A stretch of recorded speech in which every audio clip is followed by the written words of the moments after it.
Every 39 seconds, a cybercrime happens. From cell phones and laptops to security cameras and Alexa assistants, hackers can break their way into anything to spy on you and steal your personal information. More often than cyber attacks, though, our personal information is constantly being analyzed, stored, and sold without our knowledge, unless of course you read all 52 pages of Apple's or anyone else's license agreement when you get a new phone or electronic device. If you have a phone, tablet, laptop, TV, any device with power, sometimes even just a high-tech fridge, you have a digital footprint. Are you aware what information is floating around the web about you and how to manage it? Most of the time, you create your own digital footprint. Sometimes it's created by you or by a parent or guardian. But once you create and contribute to it, whether you like it or not, your information will be collected and analyzed. A digital footprint is created by gathering digital information about a user. It is not necessarily all stored in one place, but the cumulative information on the web about you is what makes up your digital footprint. Every time you type, text, tweet, search, send, or sign in, you are contributing to your digital presence. If you are viewing this video, you already have a digital footprint for sure, because you had to either download or search for this.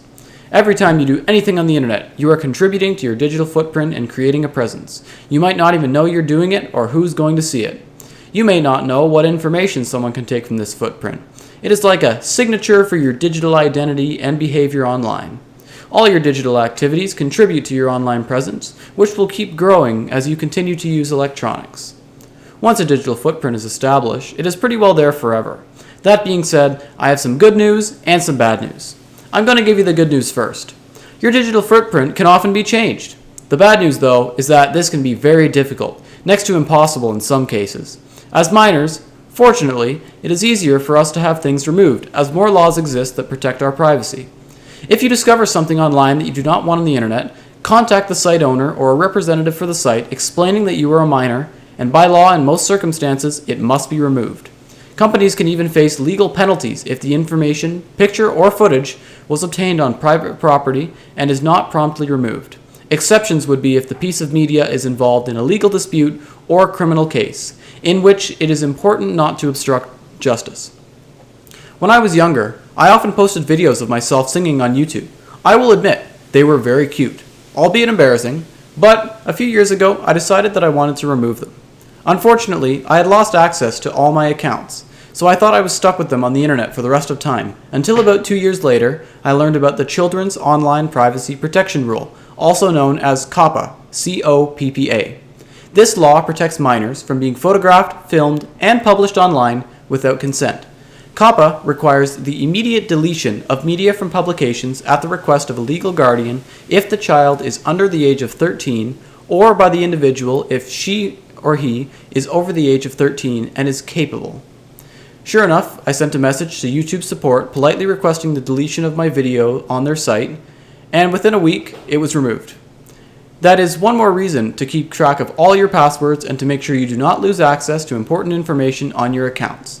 Be mindful of your future when posting things online. Now, even though there are many negatives to having a digital footprint, there are some positives to consider. Companies looking to hire new employees can and will use software to track applicants' digital footprints.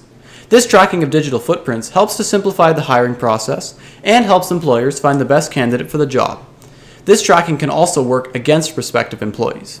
If your digital footprint is not completely clean, companies may notice something they do not like and decide not to hire you, and you may never know why. Another factor that could be either positive or negative is how advertisers use algorithms to collect your information and tailor the ads you see to your interests. By doing this, targeted ads pertain to you and what you might be more interested in clicking to find out more. For example, if you're watching a makeup tutorial on YouTube, you might get makeup ads. If you're watching a math tutorial, you might get virtual tutoring ads.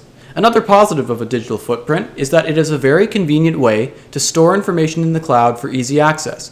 You can store your credit card on your computer for quick and easy access to checkout when online shopping, or store your password for a quicker sign-in.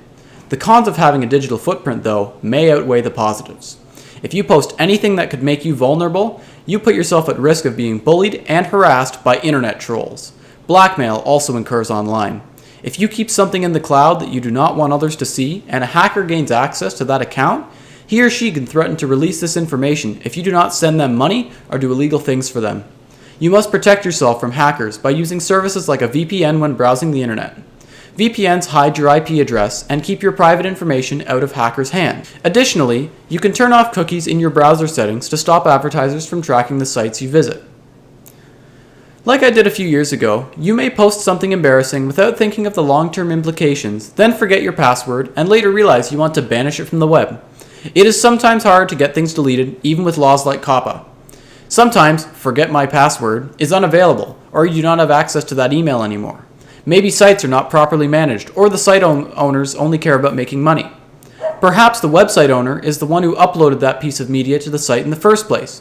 It is very hard to erase something from the internet once it is published or sent. Always think before you send.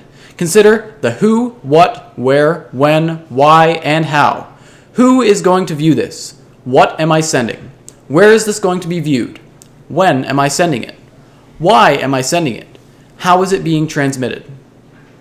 Ever since I had difficulties removing my videos, I make sure that I know as much of what is on the internet about me as possible.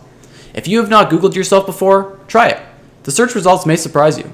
You may find obituaries mentioning your name, birth announcements, or even pictures taken from websites you forgot you ever even used. Once you see the results, check the images. Did you know that even if you have a private Facebook or Instagram account, oftentimes you can still find these private pictures available publicly across the internet? Your next step, make sure your private posts are actually staying private.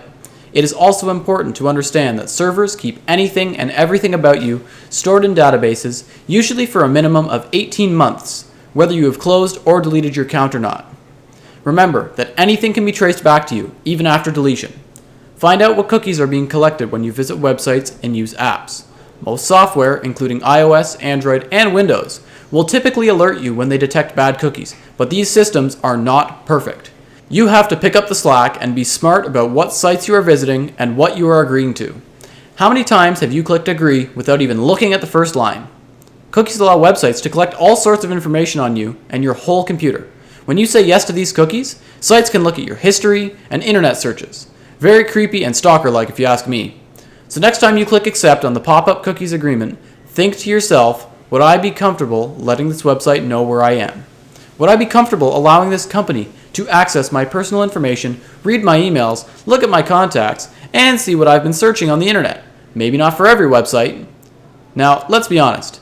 Many of you are probably thinking, oh, I don't care. Why should I worry about my digital presence? Well, I'll tell you. Do you want a job? Well, as I mentioned before, companies look at this stuff. Do you want companies, hackers, and thieves knowing everything about you? Do you really want a bad online image and digital reputation? All of these outcomes are relatively easy to control. There are ways to protect your information from getting on the internet in the first place, as I've noted. VPNs exist to block hackers and protect your identity, and antivirus softwares keep malicious bugs out of your computer. I cannot stress this enough. If it seems too good to be true, it probably is. Do not get sucked into the scams offering you an iPhone for $1 plus $20 shipping. It is a scam, I promise you. At the end of the day, it is really hard to keep yourself completely anonymous online, especially with all the social media outlets and the pressure to be on the latest apps and trends. If you do not want a digital footprint, you would not be able to have any connected devices at all. You'd be stuck using this old thing. That is just an unreasonable ask in this day and age. Technology and digital footprints have become somewhat of a necessity, but you need to be safe about it. If you're cautious, you can limit your digital footprint to a positive addition in your life. In a time like today, with hackers seemingly everywhere looking to defraud innocent people of all ages, it is important to protect yourself from potential threats. Just because you're behind a screen does not mean that there will be no consequences for what you do on your phone. Here is an excellent rule of thumb. Do not say, send, or do anything on or over the internet that you do not want the entire world to see. Consider everything that passes your screens to be public knowledge. Follow the maxim and you will have less problems with your digital footprint. Remember, big corporations are required to say, this call may be recorded in accordance with our privacy policy, but Billy Bob around the block just has to download an app and press go. He does not have to tell you about it. And don't forget, protect your digital footprint.